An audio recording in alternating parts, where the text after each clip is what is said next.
Olá, o tema de hoje é reforma da Previdência. O novo governo indica de forma muito clara, desde o momento pós-eleição, que tem a reforma da Previdência como uma de suas principais pautas. E nem poderia ser diferente. Qualquer que fosse o governo que ganhasse estas eleições e, ao formar o seu gabinete, teria que ter essa pauta. E por quê? Reforma da Previdência é algo que mexe com a macroeconomia. Temos um rombo estratosférico por má gestão histórica e por leis extremamente dadivosas, principalmente para o setor público.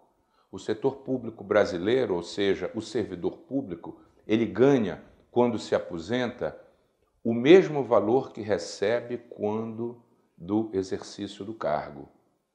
E no que é que isso importa? Importa em muito quando nós olhamos para outros exemplos. E vamos pegar dois exemplos aqui, Alemanha e Inglaterra. Esses dois países são os que têm um sistema previdenciário mais antigo e o mais moderno. E para padrões brasileiros, o mais duro para os servidores. Mas sabe por que é duro para os servidores? Porque tem que ser duro para todo mundo.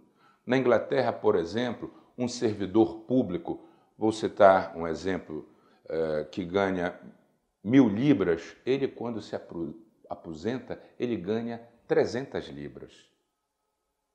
E lá, para se aposentar, tem que ter 35 anos de efetivo exercício do cargo, quer público, quer privado.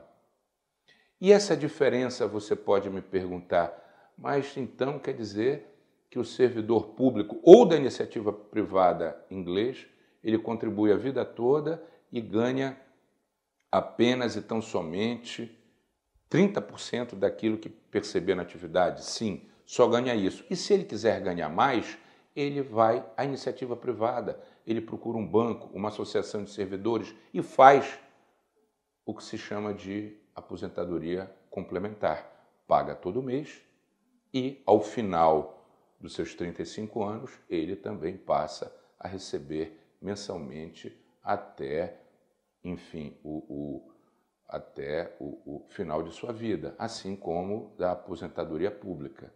Então, no nosso país, ele está na contramão de tudo o que se vê hoje, aliás, há bastante tempo.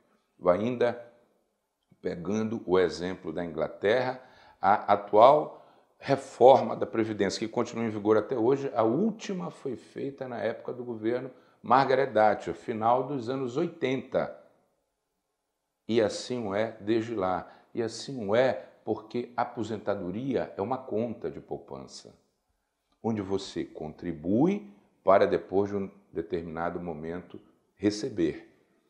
Outra coisa, Europa toda e América do Norte também, o servidor público se aposenta, na média desses países, entre 65 e 68 anos. Não há aposentação por tempo de serviço menor do que isso, a não ser a excepcionalidade do evento morte e a excepcionalidade do evento invalidez. Mas, para aquele servidor que contribui durante um determinado tempo, se aposenta, há um binômio que é tempo de contribuição e idade. Sem isso, não há de se falar em aposentadoria.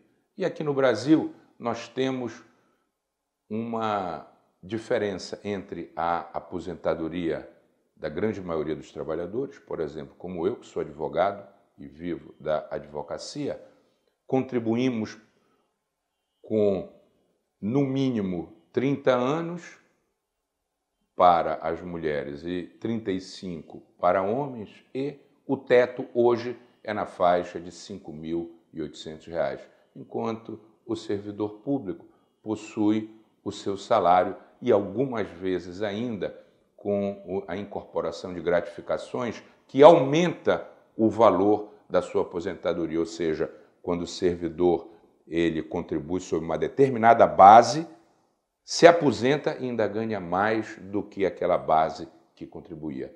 Esse caos precisa acabar e vamos torcer que essa reforma seja verdadeiramente uma reforma, não um arremedo, como se fez nos últimos governos, que só fizeram o rombo ao longo do tempo aumentar. Eu deixarei um texto com o apanhado das aposentadorias pelo mundo para leitura. E aguardo, como sempre, o diálogo, aguardo sugestões desse tema e de outros. Até a próxima.